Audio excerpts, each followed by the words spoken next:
Welcome everyone. Welcome Heather to this week's second CVAS lecture.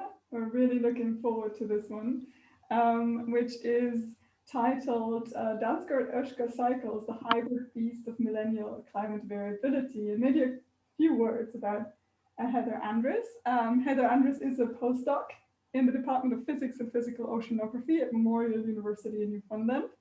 And she's been mostly focusing, I think, in her career on atmospheric modeling and climate modeling, and now thinking about the atmosphere-ocean system and how it goes through Dansgaard-Oeschger cycles and the interactions with ice sheets and sea ice and so on and so forth. And yeah, so it's a really great pleasure to have you here, Heather, in the CVAS series, because it is, of course, one of the iconic modes of variability, of glacial climate variability, that so much has been written about, and yet there is still so much more to learn and to explore. So yeah, I'm really looking forward to your talk. Well, thank you very much, Kira. Hello, everyone. Good day, morning, afternoon for you, depending on your time zone. So as Kira already said, I'm going to be focusing on millennial climate variability, and pretty much that's synonymous with Dansgaard-Oeschger cycles in most of our understanding, at least for the last glacial cycle.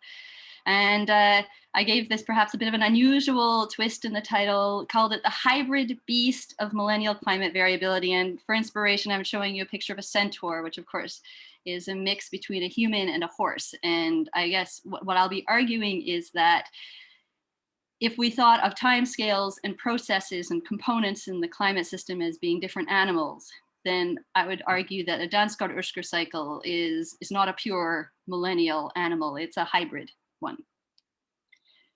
I also would like to acknowledge PalMod, who is my main supporter, my source of my funding. Oh, there we go. There. So just as a review, the first part of this, make sure we're all on the same page. So I'm showing here the Del 18 signal from the NGRIP record, and time is moving from the left to the right. And as you can see, there are many examples of abrupt, somewhat we call quasi-periodic, large magnitude Del 18 excursions that occur at this site in these ice cores. And it's also been reproduced in multiple other ice cores over across Greenland. And these large magnitude events have a pretty characteristic shape. You can see they tend to have actually quite an abrupt start and a slower recovery. And we also see that they have preferred time points. So we see MIS 3 has quite a few. Prior to that, there are some examples. The last deglaciation has some, but during the LGM and the Holocene, they're much more scarce. So this is one of the big questions about Dansgaard-Oeschger cycles. Why is this the case? I've pointed with arrows here all of the different ones that I could point on this kind of a scale. And so what you can see is really all of this variability that we see, at least in a Del 18 metric from an ice core, it can be described as a Dansgaard-Oeschger cycle. So that's why, like I said, DO events have tended to be synonymous with millennial climate variability when we talk about the glacial cycle. So if I zoom in over one sequence of that record, then we can get a better look at what the individual events look like. And what you see is the warmings can be very fast. They range in terms of timescales from anywhere from 3 years to 180 years, depending on the event. And the magnitude of this warming has been estimated to be approximately anywhere from 8 to 16 degrees Celsius over central Greenland. So this is a very fast rate of change. The durations of these events range from 300 years to 3,000 years. So there's a lot of range. And particularly from the perspective of ocean sediment records, in some cases, for some segments of this record, you can construct bond cycles, which are understood to be sequences of progressively shorter, weaker pulses that are sandwiched by Heinrich events. The stadial durations are even more variable than the interstadial ones. They tend to range anywhere from 20 to 5,000 years, all of which brings us to a question about an understanding of the periodicity of these events. I think for a long time this was very debated. It was thought to be a noise affected periodic process with approximately 1,500 year period for a long time, but that current understanding says that's very unlikely the case. And so I'm showing here some results from Lohmann et al. And on the top here, I'm going to point in this top curve, this place here. This is a probability distribution function based on a Monte Carlo filling of a stationary random process. And in the red line, they show the metric for periodicity from the ice core record. And you can see that it's not independent. You can't reject that as being a descriptor for this time series. And just as an example, they took one of those fits and they in the dashed lines here and compared it to 20,000 year assessments of the periodicity within each of these ranges. And you can see that it does a reasonable job. So you could say that these processes appear to be consistent with a stationary random process, at least for the warmings. But when you look at the cooling process and the warmings, you also find that it's also consistent with the interactions of two independent random processes, but not stationary ones. And in this case, the processes are influenced by insolation in the case of warming and ice volume in the case of cooling. And so those two best fit time series are shown here, where in black, they've got the warming curve and in red, the cooling. So what we're left with then is these very ubiquitous processes there with periods of time where there seem to be very few that seem to be somewhat, at least possibly driven by two independent processes that are random in nature, but influenced by background conditions. If we move away from the ice core records, and actually if we look at if there are other variables within the ice core records that show this type of variability. If we look away from the ice core records, we can see DO-like variability in other regions and in other variables based on proxies. A few that are important ones to point out, I think, are the deep water convection during the relatively warm phases of these events called Greenland interstadials. You'll see that there is relatively strong deep water formation in the Nordic seas and tendency toward more glacial intermediate water during the stadials. We see that there across much of the northern hemisphere, you see that there are temperature changes, temperature warming signals that appear that during interstadials versus cooling in stadials, but there really is not a lot of evidence of this kind of variability in the southern hemisphere. And when it comes to Antarctica, whether that is because we don't have a lot of data there or because there's not actually the variability there is also an open question. But if you look at Antarctica, where we do have ice core records and data to be able to compare, you see it's actually a fundamentally different kind of a signal there than what we see in Greenland. So this is a slide from Boyser et al.'s 2018 paper, where they have a composite of the n-grip transitions here at the top and the corresponding time period from Antarctic ice cores in the second point. And what you see is during the stadial period, the relatively cold period of Greenland, if you look at the black line, that's the mean for the Antarctic ice cores they examined, you can see that there is a generally increasing trend in del 18O over Antarctica. And during the interstadials, what we see is there is a generally decreasing trend. So what it appears is that it's almost like an integrator, an inverse integrator of what you have in your Greenland signals. They further decompose this into an oceanic and an atmospheric mode or component to the signal. And so what you can see is much of what I just described actually is described by the oceanic component. And you see that there's actually about a 200-year lag in the response to when you would get an abrupt warming or an abrupt or not so abrupt cooling on the other end.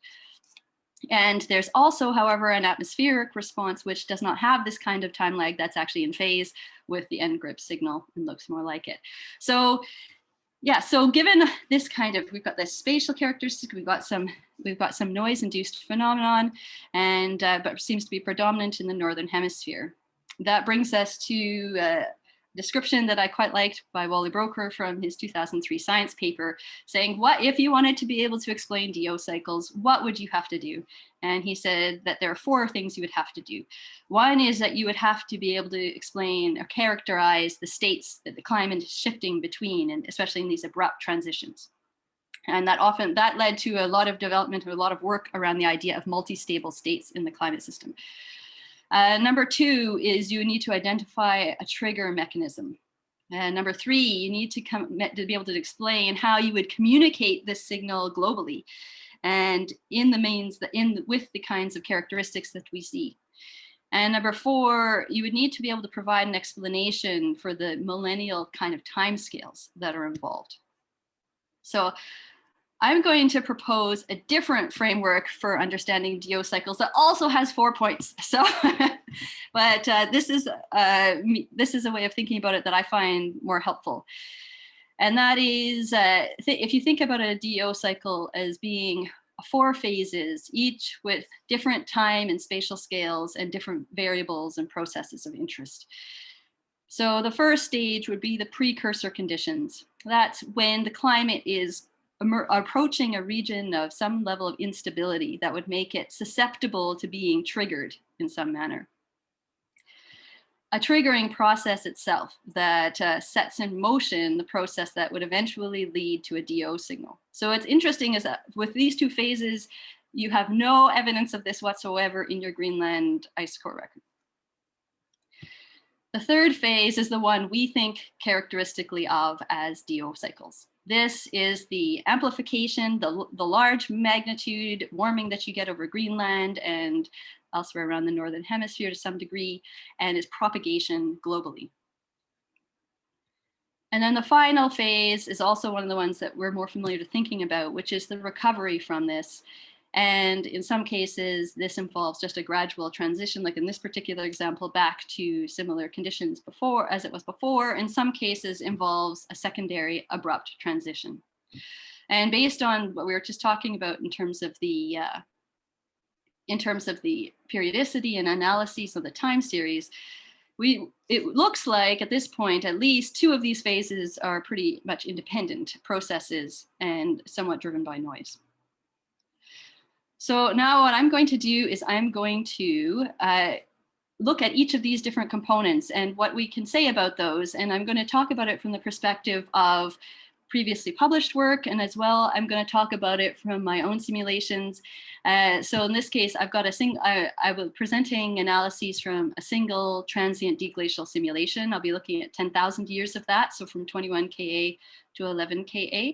These are run with the PLASM model, which is an atmosphere ocean general circulation model with a primitive equation atmosphere with simplified physics. So you'll see that, for example, I prescribe effective CO2 concentrations instead of prescribing each of the different greenhouse gases themselves. The sea ice is a thermodynamic sea ice, so it does not have the capability of responding to changes in wind or currents. There's a dynamic ocean, which has been solved on the basis of assumptions of large spatial and temporal scales. So certain processes like Kelvin waves are not resolved in this model. This simulation was forced by the GLAC 1D ice sheet reconstruction that was used to change not just the ice sheet topography and the ice sheet extent, but also the land sea mask. And at this stage of development, I was only able to make that enacted in all of the components up until the dynamic ocean. So from the dynamic ocean's perspective, it remains in a pre-industrial type configuration. And I also forced it with orbital changes over the deglaciation and effective CO2 concentrations. So now for a sense of what this simulation looks like, I've got a time series here from central Greenland from this model. And what you can see here is the LGM, and we go forward in time to the right. And what you can see is that there are a number of DO-like, I will call them DO-like events or cycles. And there are certain features of these cycles that look very familiar. So we have, particularly in these in these mid-deglaciation ones, we've got very abrupt onsets and a very asymmetrical kind of cycle with a slower recovery. In the earlier ones, it's more symmetrical. At the end, we have an incomplete recovery, which bears some resemblance to, say, the end of the Younger Dryas, if you want to if you want to make that comparison. But interestingly, the recurrence times here range anywhere from about 700 years to 2000, which is actually very characteristic of what you would see in MIS3, but it's not so characteristic of what we observed in the deglaciation. So in that sense, there's a lack of fitting or realism or fitting with the data in that sense. The magnitude over Greenland, Nils Weitzel showed in his AGU talk, the magnitude of fitting to Greenland is reasonable, but this, just for reference, this model overestimates the signal response in other regions of the globe. So I'm not going to approach these phases in order, because I think it helps to start with the one we're most familiar with. And I'm going to tell you right now that I'm not even going to talk about the phase 4 recovery side really much at all, because I haven't spent much time myself looking at that one. And I feel like that often doesn't get quite as much discussion. But I'll start with phase 3 then. So this is the stage when you've had a trigger, you've built up a system that's unstable to some degree, and now what you get is an amplification of that triggered response and a propagation globally. And from Brown and Galbraith's study with an Earth system model, what they found, they had performed both hosing experiments where they added fresh water and induced transitions in the AMOC that were similar to what they saw when they had unhosed transitions in their simulations. And they showed maps essentially of temperature, global maps of temperature differences between their interstadial and stadial conditions and differences in the precipitation fields. And the main point I'm trying to point out here, and what they noted, is if you look at surface air temperature and precipitation response patterns between your hosed and your unhosed, there might be a difference in terms of magnitude. And you might see a couple of differences, especially over North America, for example. But for the most part, they look very similar. So so the question at this point is the only aspect of the Dansgaard-Oeschger cycle or these unhosed events that's being propagated actually the AMOC response? But I would also like to point out, and this figure is the one I showed you before from Christo Boisert, and he also showed in that figure that a lot of that in the atmospheric mediated response that it actually projects onto the modes of variability already in the climate system. So it's through the southern annular mode or something very similar to the southern annular mode that you would actually get this atmospheric response over Antarctica.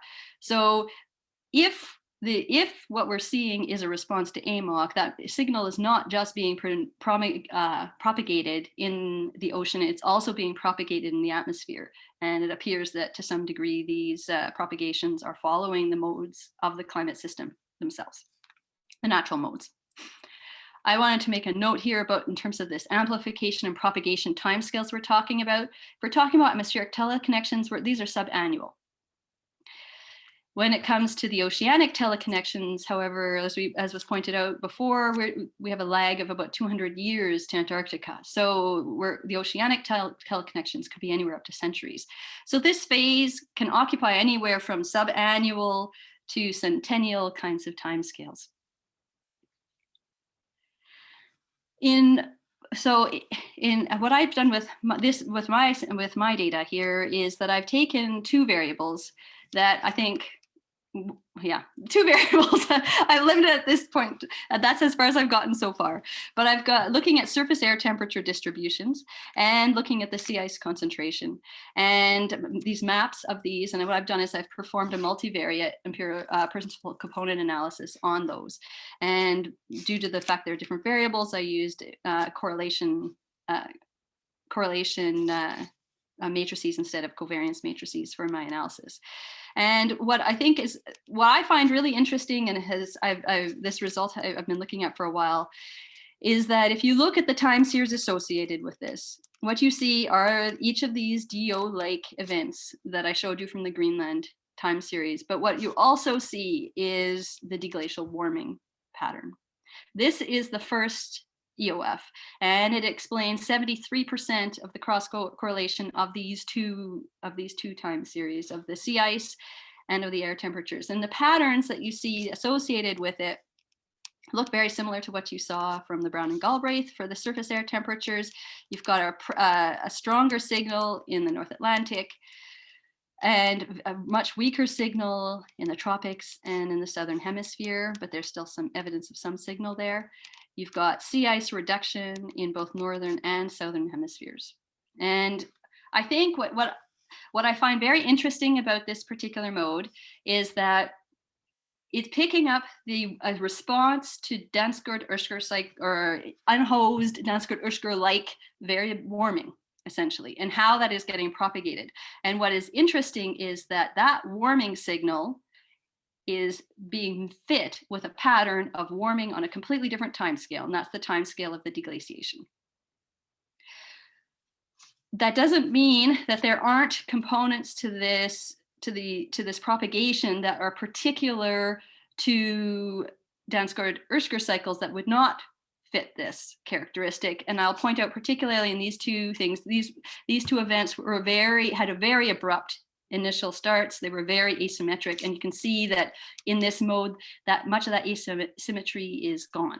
So clearly this mode is not picking up all of the DO cycle pattern. But it's interesting that a very large part of the propagation appears to be through the same means or the same types of spatial characteristics as you would have had for a much slower deglacial warming. And so that raises this question of, is this somewhat of a timescale invariant type of warming signal that we're looking at here? I think I have a few more questions that I think these results so far raise that I would like, I would love to be able to answer at some point in the future. I think what is interesting is what exactly then, I think the question that these results raise so far are what of those attributes of DO like variability, what is it about those abrupt ones that look different than this, and why, and what kinds of processes are involved in that? And I think also the process study of that deglacial warming signal in and of itself is an interesting question. I think the second point is also a really interesting question. Is there a source of non-AMOC spatial response to these DO-like events? And if so, what? So what would this be a response to, I think is partly a question. And yeah, so I think that's an open question at this point. And I think we always have to keep in mind when we're looking at these is we have to keep, especially when we talk about the propagation, how realistic is the timing and amplitude of these spatial responses I was just showing to you in this run, because initial comparisons to proxy suggest that it's too strong. So now I'm going to move to phase one. So this is the stage that the climate is building up into a somehow unstable state. And there was a paper by Marlene Klockman that just came out last year that does a very nice analysis of this from the oceanic perspective. And what she showed was that during phases, what she called this weak phase, or when you have when you're in a Greenland stadial, essentially with weak deep water formation, in the simulation she was looking at with unforced variations, what she found was that the subpolar gyre was very strong and very extensive. It covered almost the entire basin of the northern North Atlantic.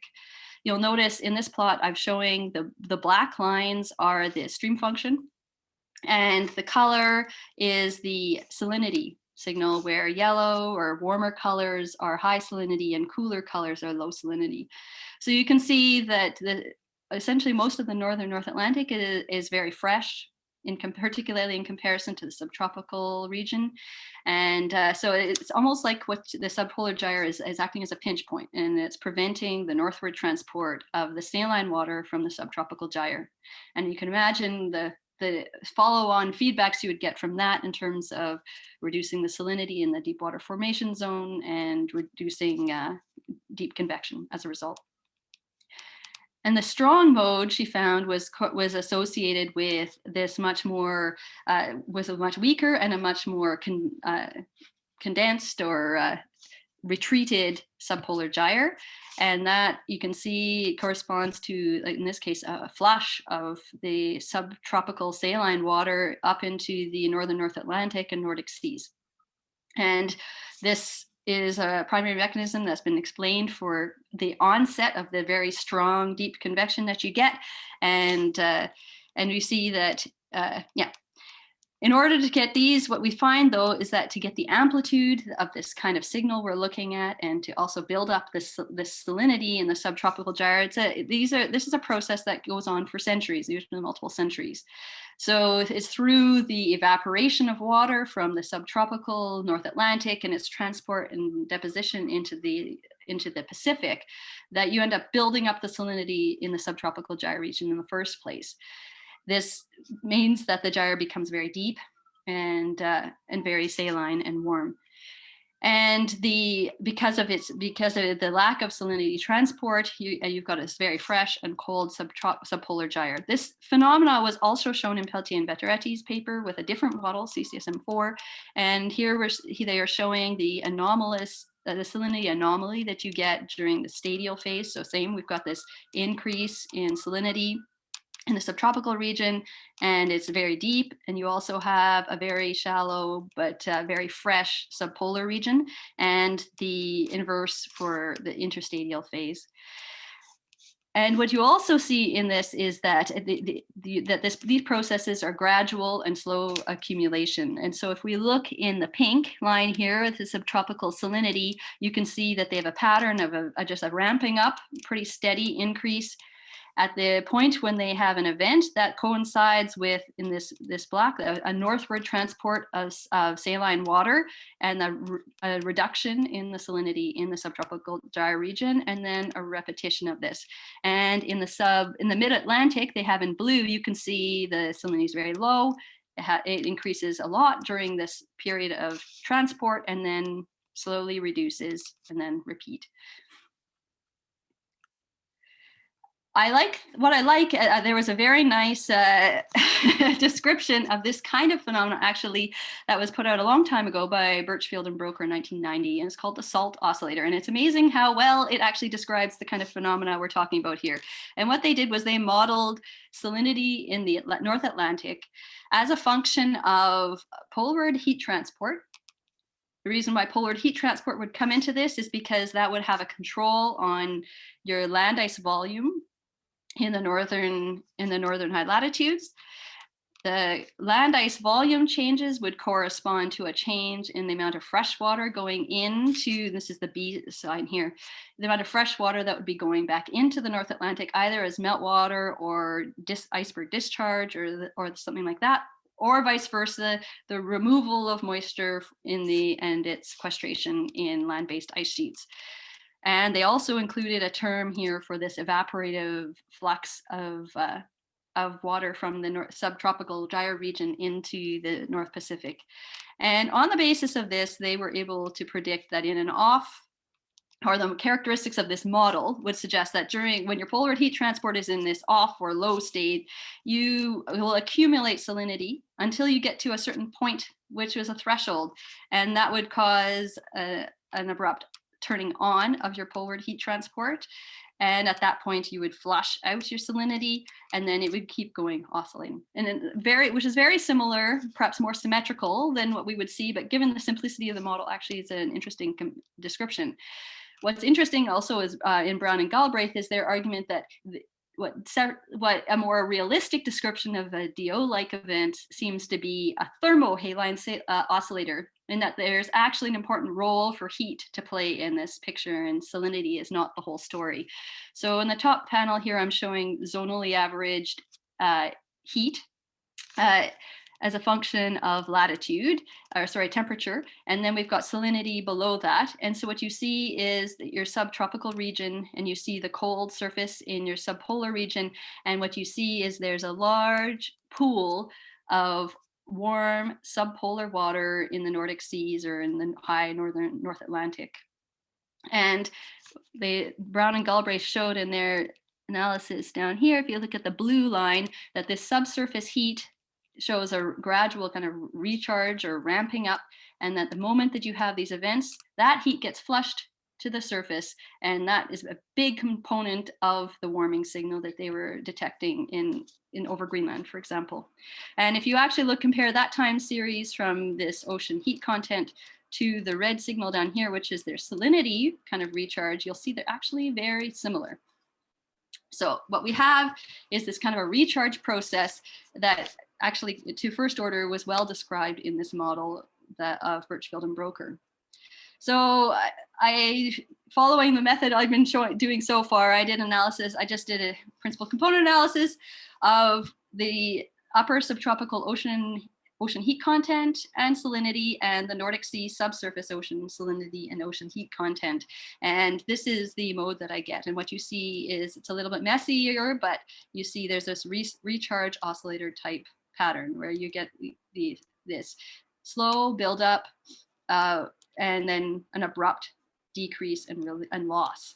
And this mode was very strongly influenced by salinity changes in the upper subtropical ocean, and strongly contributed to by the ocean heat content in the Nordic Sea subsurface ocean. And interestingly, ocean heat content and salinity, those other two terms, actually had a negative projection onto this mode. And they were much weaker, which makes sense in this. Particularly, you can imagine if the Nordic seas are being flushed, as the flushing out of the subtropical region is moving into the Nordic seas, that you would see the inverse kind of a pattern for Nordic seas salinity. I have also looked at the gyres in these simulations, and I'm going to show you three modes here. So first of all, there a lot of variability in terms of the great salinity anomalies, and also some other variability in terms of AMOC have been connected to something called the gyre mode, which has to do with the strength of the subpolar gyre versus the subtropical gyre. And that is the diagnosis for that is most commonly through the first principal component of sea surface height. So what I've done is perform principal component analysis on sea surface height alone here. My first mode is not the gyre mode. And what you'll see is this corresponds to the black line on the right. And although the colors are opposite here, you'll actually see that the entire sign is negative across the entire North Atlantic. And what we see then is we are getting a uniform sea surface height signal in response to these warnings. So this I would diagnose as a response function. There is something has been triggered, and now what we get is a uniform warming of the region and a change in sea surface height following that. But if you look at the second mode, this is the characteristic gyre index mode that has been linked to AMOC variability, like I said, under present day conditions. And that corresponds with the blue time series here. And here we're seeing, again, this idea of you've got its action is happening primarily during the stadial phases. And you get a buildup of this mode or strengthening of this mode. And then at the time you have an abrupt transition, you get a turning point and a loss of strength power in this mode. And then you get a recharging of it.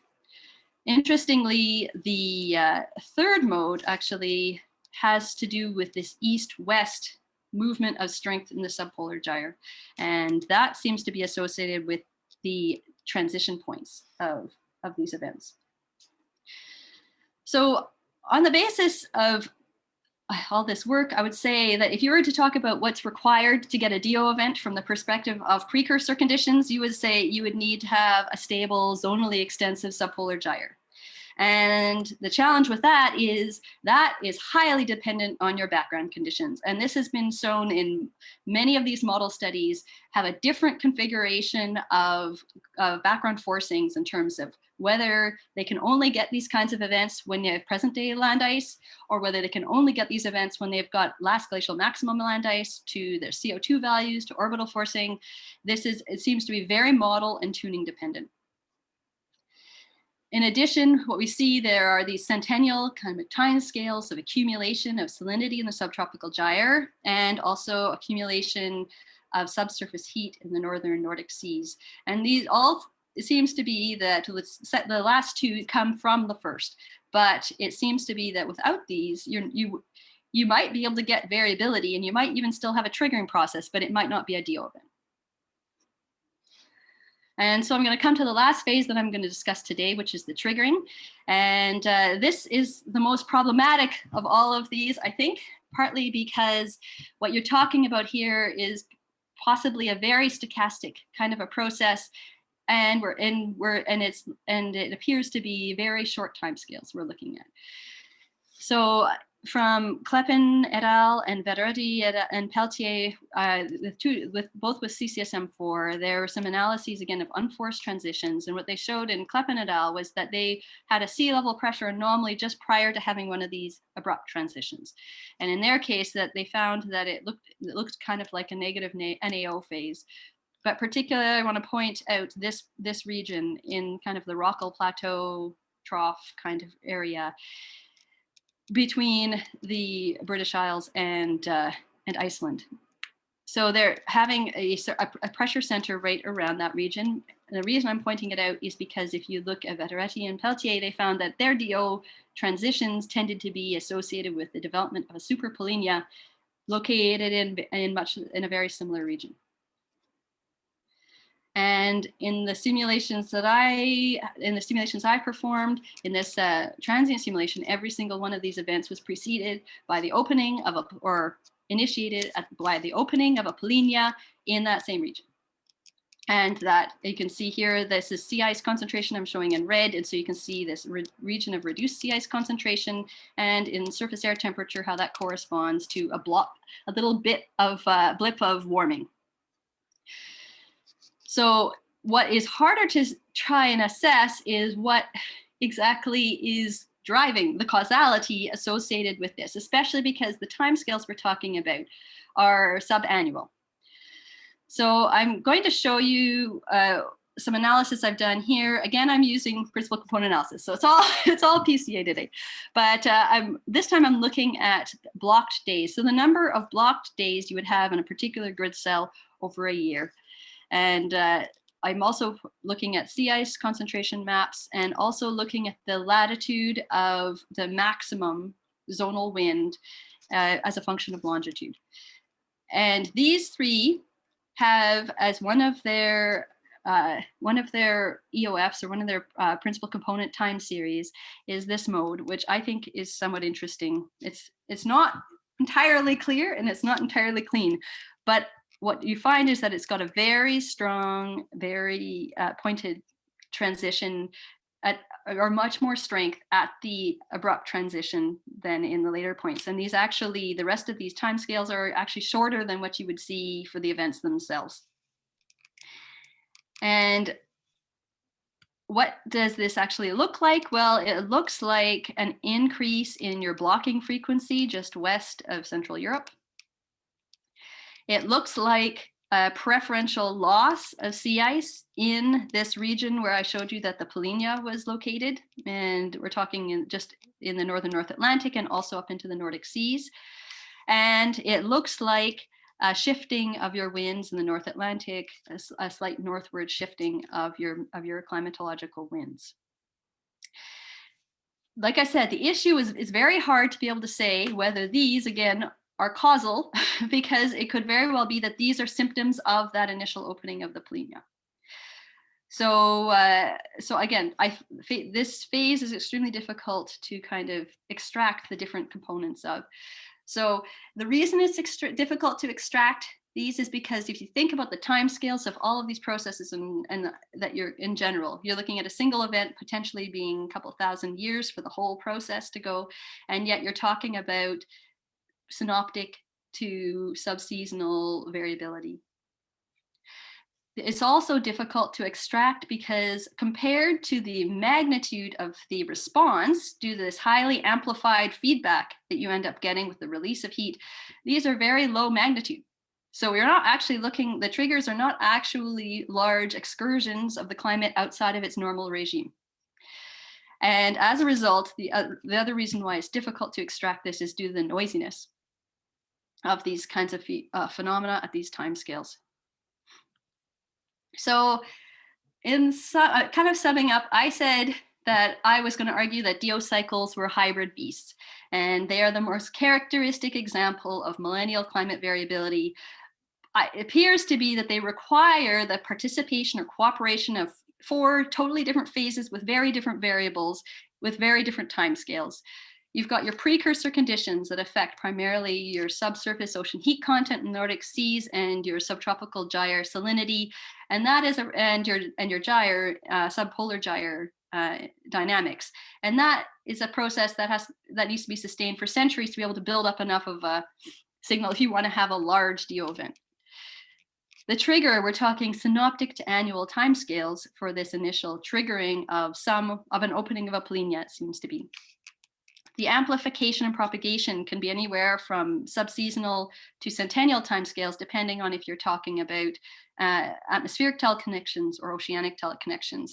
And I didn't talk about the recovery, but the recovery can also be anywhere from, you've got the same issue of the triggering of the abrupt phase in the other direction. It could be anywhere from synoptic, if you have an abrupt ending to your mode, to millennial. So as far as this is a millennial mode, there's not very much about it that actually is millennial. And in fact, if you want to understand this, you really need to be on top of variability in the climate on a number of different timescales.